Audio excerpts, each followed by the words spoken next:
परिवार को आपके हमारा निमंत्रण स्वीकार कर लो। 15 फरवरी को भैया 300 बेटियों का कन्या विवाह है। इस साल 3 दिन का उत्सव है। 13 राम भारत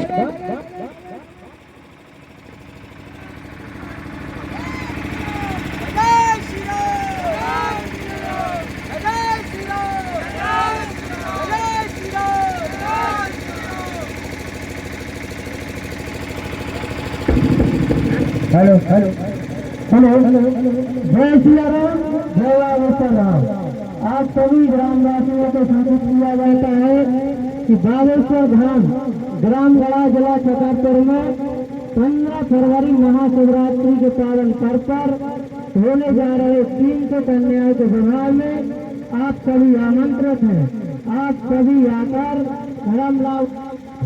जय श्री राम, जय बागेश्वर धाम शिष्य मंडल सियावास ग्रामीण। जय जय श्री राम।